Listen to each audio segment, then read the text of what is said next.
23장 12절로 16절 말씀을 함께 읽습니다.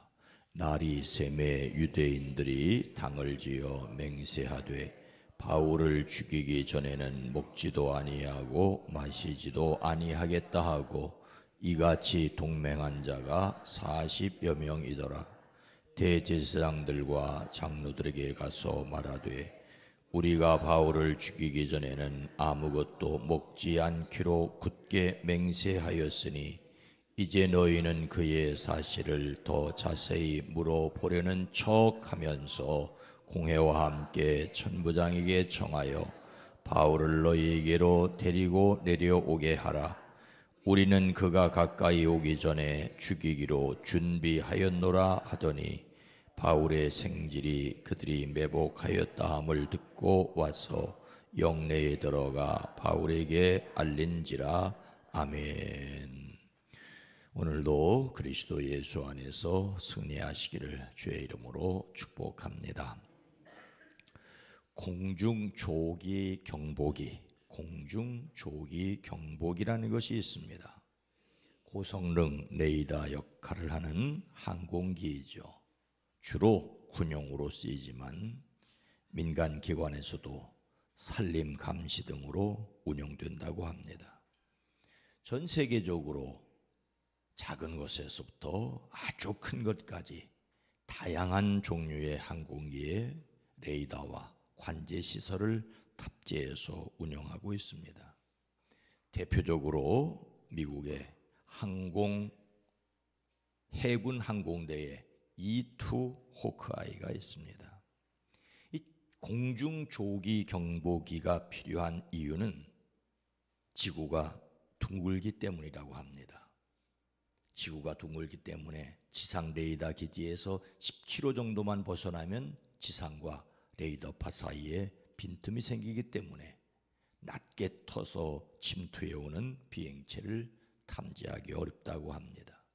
더더욱 지상에 기지를 세우려면 대규모 시설과 경비대가 필요하다는 단점도 있습니다.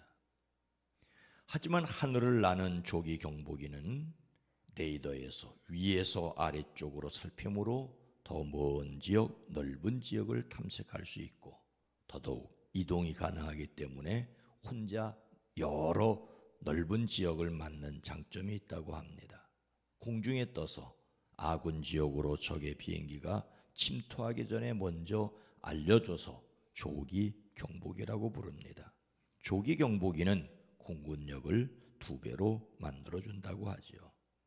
우리나라에서는 2019년 9월에 미국 보잉사로부터 도입해서 피스아이라고 하는 이름으로 운영하고 있습니다. 한반도 전역을 24시간 감시할 수 있고 배 1000척 이상을 동시에 탐지할 수 있다고 합니다. 문제는 한 대당 가격이 4천억 원을 넘는 고가일 것입니다. 그래도 적 항공기 침입을 탐색해 미리 알려주기 때문에 필요하다고 합니다. 이 땅에 전쟁이 일어나지 않기를 바라고 평화를 지키기 위한 경각심이 필요한 것이지요. 그런데 이런 경각심은 국가 방위뿐만 아니라 영적 건강을 위해서도 필요합니다. 하나님은 경각심을 가진 사람들을 사용하십니다. 제3차 전도 여행 후 예루살렘에 올라온 사도 바울은 어떤 일을 겪게 됩니까? 12절로 13절 말씀입니다. 날이 새매 유대인들이 당을 지어 맹세하되 바울을 죽이기 전에는 먹지도 아니하고 마시지도 아니하겠다 하고 이같이 동맹한 자가 40여 명이더라.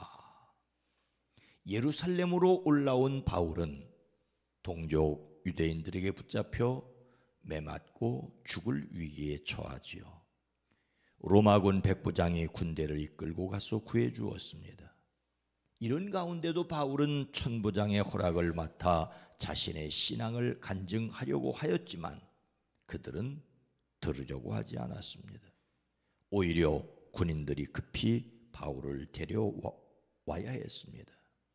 다음날 천부장이 소집하도록 한 공회에서는 사두개인들과 바리새인들 사이에 바울을 두고 다투어 그를 찢을까 염려해야 했을 정도입니다. 다시 급하게 로마 군 진영으로 빼앗아 와야 했습니다. 그날 밤 주님께서 그에게 말씀하십니다. 용기를 내어라. 내가 예루살렘에서 나의 일을 증언할 것 같이 로마에서도 증언하여야 하리라. 지난 주일에 우리가 함께 나누었던 말씀입니다. 바울은 로마 시민권자로서 로마군에게 보호를 받았습니다. 그래도 그를 죽이려고 하는 유대인들의 계획은 멈추지 않았지요.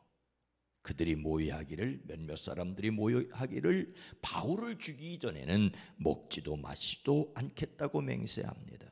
이 모의에 가담한 사람이 40명이나 되었습니다. 그들은 자신의 결심을 대제사장들과 유대 장로들에게 알립니다. 그들의 계획은 치밀하였습니다. 바울에 관한 일을 좀 더 정확하게 알아보는 척하며 천부장에게 청원하여 바울을 다시 공회로 데려오도록 하라는 것입니다. 그러면 로마군 막사에서 공회로 오는 중간에 그를 죽여버릴 준비를 다해 놓았다는 것입니다. 참으로 주도면밀합니다. 대제사장이 천부장에게 바울을 신문할 기회를 다시 달라고 청원하면 자객들은 바울이 로마군 막사에서 의회로 오는 중간에서 무슨 수를 써서라도 그를 죽이겠다는 것입니다. 로마 군들이 데리고 올 터이지만 철저하게 준비하였다가 실행하겠다고 결의한 사람이 40여 명이나 되었습니다. 이처럼 그들은 바울에 대하여 악한 감정을 품고 있었습니다. 악을 행하려는 사람들도 철저하게 준비하고 있다는 사실을 다시 기억해야 합니다. 나쁜 꾀를 이루려는 사람들이 밤을 자지 않고 궁리하고 실천에 옮깁니다. 그러니 선을 행하려는 사람들은 더 철저해야 합니다. 하나님께서 사용해 주시기를 바라는 마음으로 하나님께 지혜를 구하고 궁리해야 합니다. 선한 일에 열심하는 사람들이 되어지기를 주의 이름으로 축복합니다. 하지만 바울을 죽이려는 계획은 어떻게 되었습니까? 16절 말씀입니다. 바울의 생질이 그들이 매복하였다 함을 듣고 와서 영내에 들어가 바울에게 알린지라. 바울의 누이 아들이 이 음모를 들었습니다. 성경이 바울 가족 관계에 대하여 말하는 유일한 내용이죠. 바울에게 누이가 있었고 누이에게는 아들이 있었습니다. 즉 바울의 생질 조카입니다. 그들이 누구인지는 정확하게 알 수 없습니다. 우리는 성경이 기록하고 있는 사실 밖으로 나갈 수를 없지요. 다만 이런 상상이 교회 역사 속에서 있었습니다. 바울 집안이 대대로 바리새파였으므로 그 누이도 당시 통례에 따라 바리새인과 결혼했을 것입니다. 그 남편이 예루살렘 사람이었다면 그 누이도 예루살렘에 살았을 것입니다. 바울이 예루살렘의 저명한 랍비 가말리엘 문화에서 공부할 때, 다소에서 예루살렘에 올라와 공부할 때 누이 집에 머물며 조카들과 안면이 있었을 것이다. 그리고 그 조카들 가운데 한 사람이 우연히 바울을 죽이려는 계획을 듣게 되었습니다. 바리새파 사람들끼리 서로 통하는 무엇이 있었기 때문입니다. 바울이 비록 집안과 거의 인연을 끊고 전도하러 다녔지만 그래도 삼촌에 대한 정이 있었을 것입니다. 더군다나 비열하게 암살하겠다는데 그냥 두고 볼 수만은 없었지요. 바울의 조카는 이 사실을 알고 서둘러 로마군 병영으로 들어갔습니다. 바울은 로마군 병영에 머물고 있었지만 로마 시민권자였으므로 면회가 허락되었습니다. 당시 로마는 중죄인이 아닌 일반 죄수에게 음식과 그 밖에 다른 것을 가져다 주는 친척이나 친구들의 방문을 허락하였습니다. 바울은 조카로부터 자신을 죽이려는 계획을 듣고 백부장 가운데 한 사람을 불러 이 청년을 천부장에게 인도해 주기를 부탁을 했습니다. 백부장이 그를 데리고 천부장에게로 갔고, 천부장은 바울을 죽이려는 유대 사람들의 간교한 음모를 들었습니다. 천부장은 그날 밤으로 예루살렘에서 로마 총독이 머물고 로마군 총사령부가 있는 해변의 가이사라로 바울을 보내게 되지요. 바울 죽이려는 음모를 그의 조카가 알고 알려줌으로써 그는 죽지 않고 로마로 갈 수 있었습니다. 하나님께서 바울에게 그가 예루살렘에서 증언한 것처럼 로마에서도 증언하리니 담대하여지라고 이미 말씀하셨습니다. 하나님께서 바울에게 사명으로 주신 로마 선교를 위하여 이렇게 일하셨습니다. 바울의 조카가 어떻게 그를 죽이려는 음모를 듣게 되었는지는 알 수 없지만 분명한 것은 그가 들어서 알았고 그것을 신속하게 바울에게 알렸습니다.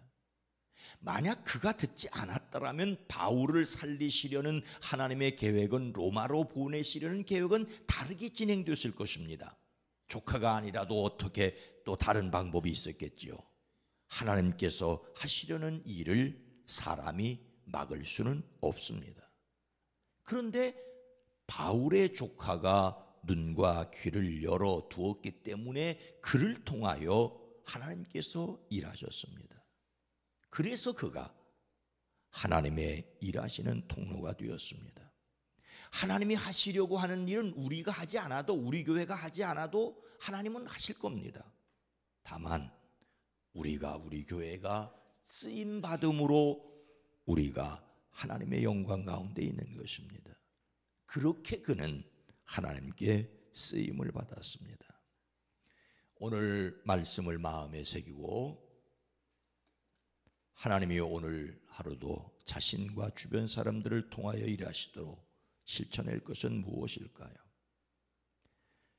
하나님께서는 그분의 선하신 일을 위하여 선한 사람을 사용하십니다. 여기서 선하다는 것은 하나님을 향하여 눈과 귀를 열어두는 것이라고 할 수가 있습니다. 깨닫지 못하면 하나님께 선하게 쓰임을 받을 수 없습니다. 다른 사람 일에 오지랖을 떨자는 것이 아니라 사랑에 관심을 가져야 합니다. 그래서 선한 일에 쓰임을 받아야 합니다. 특히 다른 사람의 영혼에 관심을 가져야 합니다. 하나님께서 그 사람을 부르시는 것을 느끼고 그리스도 예수의 복음을 전도해야 합니다. 성령의 인도하심에 민감할 수 있는 저와 여러분 모두가 되기를, 그래서 선한 일에 쓰임받는 저와 여러분 교회가 되어지기를 주의 이름으로 축원합니다. 거룩하신 하나님, 자비로우신 주님, 역사의 주인이 되시는 하나님, 하나님이 하시고자 하는 일은 사람이 막을 수 없고 반드시 이루어짐을 믿습니다. 하나님, 가룟 유다처럼 악하게 쓰임받는 것이 아니라 선하게 쓰임을 받는 저희들이 되어지게 하옵소서. 하나님의 하시고자 하는 일을 이루시름을 믿습니다. 우리 교회를, 대한민국을 사용하여 주시옵소서. 오늘 한 날도 가정, 일터, 사업장 속에서 하나님의 선하심이 이루어지게 하옵소서. 우리의 교만이나 어리석임이나 죄악 때문에 세상을 징별하는 사람들에게 벌하는 죄악의 도구로 징벌의 도구로 사용되지 않게 하시옵소서. 선한 도구로 쓰임받게 하옵소서. 예수님의 이름으로 간절히 기도드리옵나이다. 아멘. 오늘 말씀을 생각하며 눈과 귀를 열어두게 하옵소서. 선한 일에 쓰임받는 교회, 주님의 뜻이 이루어짐을 아는 세상이 되기를 위해 기도합니다.